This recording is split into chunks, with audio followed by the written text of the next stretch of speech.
Assalamu alaikum wa rahmatullahi wa barakatuh. In the name of Allah, the most beneficent, the most merciful, the Master who is perfect in his sovereignty, the most noble who is perfect in his nobility, the most forbearing who is perfect in his forbearance, the most wise who is perfect in his wisdom. Allah is perfect in all ramifications of his nobility and authority. May the peace and blessings of Allah be upon our prophets, sallallahu alaihi wasallam, his household, his companions, and all the scholars that follows his path to the day of judgment. My brothers and sisters in Islam, you are welcome to today's episode on my way to Islam. In our last episode, we discussed extensively about challenges that we Muslims, especially the upcoming Muslims, those that are still striving, those that are on their way of knowing what being a Muslim is. We talk about challenges that we face. Is it environmental, societal challenges, personal upbringing, or personal perspective towards our religion? And towards the end of the last episode, we talked about the things that we need to do, the things that we need to know if we want to get closer to our Creator. Inshallah, today we'll be talking about one of those things, because it is very important to know the person we want to worship before we'll be able to worship the person. In Hadith Qudsi, Allah told Prophet Muhammad sallallahu alaihi wasallam, Allah said, "Fa'arifuni qabla an ta'budun, wa man lam ya'rifni fa kayfa ya'budun." Allah says, know me before you worship me. If you don't know me, how do you worship me? Let's have a worldly example. I want to be a friend to somebody. I must have known one or two things about the person before I can acknowledge the fact that, yes, please, I want you to be my friend. Maybe the way the person speaks, the way the person dresses, or the things that the person knows. I want to gain knowledge from the person. So in worshiping Allah, in getting closer to Allah, the person you want to get closer to, do you know the person? How do you know the person? And this brings us to the question of who is Allah. We have so many Quranic verses, surah, and hadith of our Prophet sallallahu alaihi wasallam that answers these questions. And one of the Quranic surah is very common. We all know it. We all recite it in our daily salat. It's the short verse that we know as Surah Al-Ikhlas. This Quranic surah is very short, but it has a powerful meaning. When we were still small in our Islamic centers, we always recite it like a play. We joke around it. Allah, the long about constitution, Allah, some of the thing I will not come. Lang edit could be more. Lang you lad and could be. Lang you could like fun at the if you want long. We always say this thing in happiness, in joy. Though we know the literary meaning, but we don't, as a small kid, we don't really know the meaning of what we are saying. Inshallah, today we'll be talking extensively on this short surah. What is the essence of talking about this surah? We want to answer the question of who is Allah, the person I want to establish closer relationship with. Who is that person? How do I worship the person? What is the correct way of approaching the person? Now, in this surah, the first verse say, "Kul huwallahu ahad." Say, Allah is one. Al-Ahad, He is one. He doesn't have partner. Olorogun, Ọlọ́run ọba ọ̀kan ṣoṣo ni. That is just the short meaning, the short explanatory meaning of the first verse. Now, Allah Samad is the eternal refuge. What do we mean by this? We all know that As-Samad is one of the attributes, like the beautiful names of Allah. He is the God that all other creatures, He is the creator that all other creatures depend on for their needs and requests. We depend on Allah for our needs. Oh Allah, I need this. Oh Allah, I need that. Please bless me. I'll be saying, please Allah, bless me. The other person will say, Allah, I need money. Please give me children. Please do this. We all think about Allah. We cannot do things independently. We are not independent. We depend on Allah for our needs, directly or indirectly. Moving over to the third verse. Lam yalid wa lam yulad. He neither begets nor is born. What is the literary meaning of this? Allah does not have any child, spouse, or parent. Allah does not have any relative. Kò bímọ, ẹnìkan ò bí. You cannot say, hey, there is a relative of him somewhere. Yeah, let's go and beg the person. Let's take the person to him if he will answer our prayers. No. Allah is independent. Nobody knows his origin of existence. Now, the fourth verse. Walam yakul lahu kufuwan ahad. None is there to him any equivalent. Nothing is co-equal to Allah. Kò sí kankan tó ṣe déédéé pẹ̀lú Ọlọ́run ọba Allahu Akbar. And there is none comparable to him. Let's take ourselves back to the topic of today, oneness of Allah, which is Tawhid. Tawhid is one of the fundamental concepts of being a Muslim. It is the bedrock of Islam. Ìmọ̀ Ọba ní ọ̀kan ṣoṣo. We Muslims, we believe that we worship only Allah. Prophet Muhammad sallallahu alaihi wasallam is his messenger. Tawhid also reflects in the pillars of Islam, the 5 pillars of Islam. The first one talks about Tawhid, believing that Allah is one.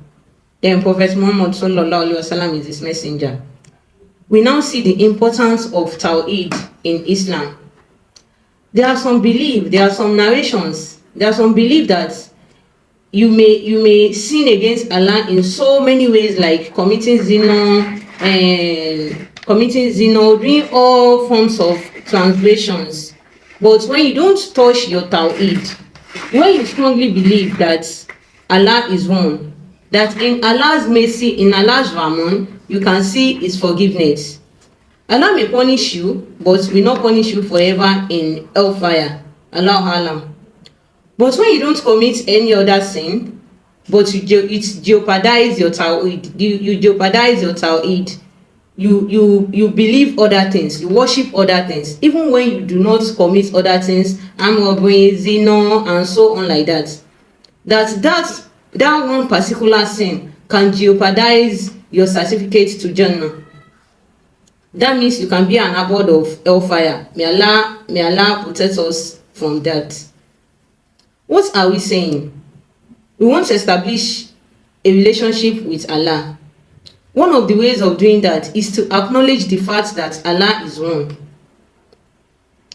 We have so many verses in the Quran that talks about that. We have some verses in Surah An-Nisa. We just discussed about Surah Al-Ikhlas also. We also have some hadiths that narrate the importance of Tawhid. One of the hadiths that talks about Tawhid is from Muaz ibn Jabal, where Prophet Muhammad sallallahu alaihi wasallam was asking him. The Prophet asked him, he asked Muaz ibn Jabal that, do you know what Allah's right upon his slave is? That is a question. The Prophet sallallahu alaihi wasallam was asking Muaz ibn Jabal, do you know what Allah's right upon his slave is? And I replied, Muaz said, he replied, Allah and his messenger knows better, because he doesn't know the answer to the question. He said Allah and his messenger knows better. And the Prophet sallallahu alaihi wasallam said to worship Allah alone and to join none with him in worship. What is the answer to the question? The person that asks the question answers the question. And what is the answer? To worship Allah alone. To worship Allah alone. And to join none with him in worship. Now, the answer to the question says we should worship Allah alone. And if you want to worship Allah alone, you don't join any other thing with Allah. You practice Islamic monotheism. We know we Muslims, we practice monotheism. Polytheism is you associating partners with Allah. May Allah protect us from that. Now, the hadith goes further to the second question. When Prophet Muhammad sallallahu alaihi wasallam answers the first question, he now moves further to the second question. He says, he asks Muazzin again, do you know what their right upon him is? That is, do you know what their right upon Allah is? And he gave the same answer. Allah and his messenger knows better. Then our Prophet sallallahu alaihi wasallam replied, not to punish them if they did so. Let's look at this hadith. The first question says, Ìwọ wo lọ́lọ́run ọba ní lórí àwọn ẹrú ẹ̀ tó dá? What rights does Allah have upon us? And the reply is what? To worship Allah alone. Worship Allah alone. And join none with him in worship. And when you do this, you now have your rights upon Allah. That is the explanation of the second question. When you do this, when you obey this, you now have your rights upon Allah. You are expecting something from Allah.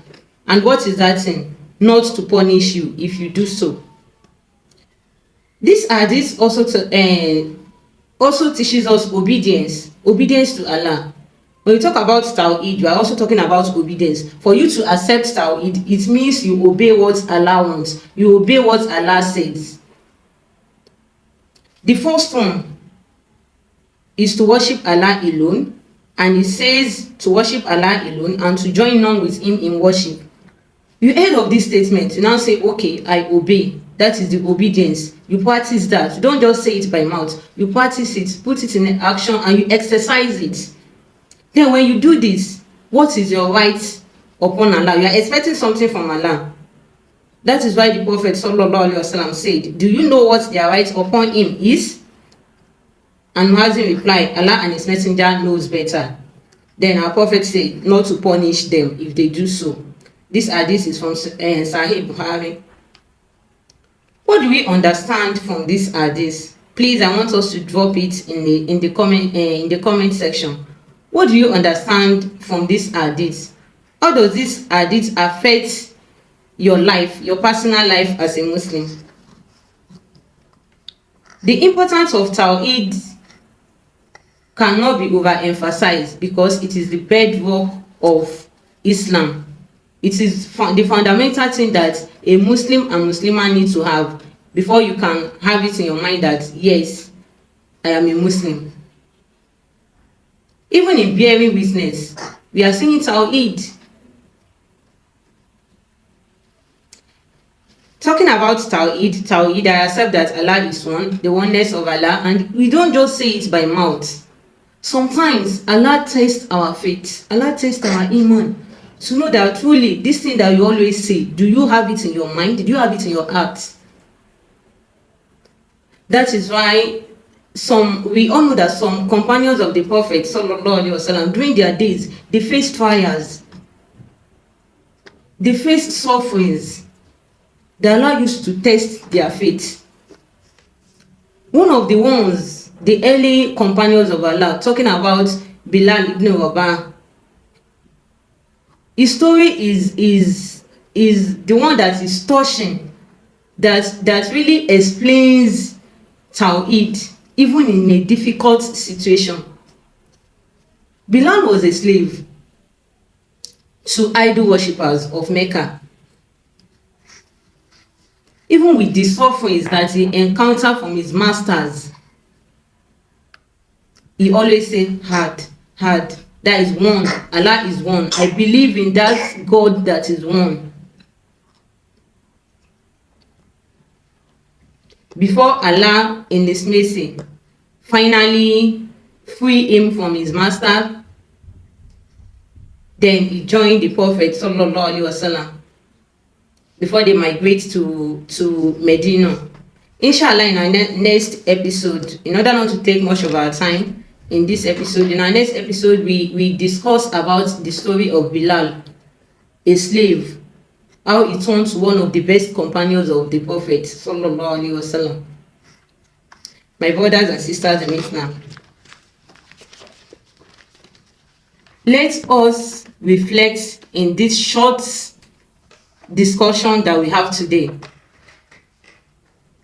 Have a silent moment with yourself. Talk to yourself. Do you know this Allah that you are worshiping or that you want to worship? The things, the difficult situations that you don't want in your life, think about it. Is that not one way or the other that Allah is using to test your iman? Let's reflect in our actions and in our deeds so that it will not jeopardize our Tawhid. May Allah bless us. May Allah count us among those that will witness the Ramadan that is coming, inshallah. And may Allah give us the rizq, the afiyah, the earth to fast in accordance to his wills. Assalamu alaikum. Masalam.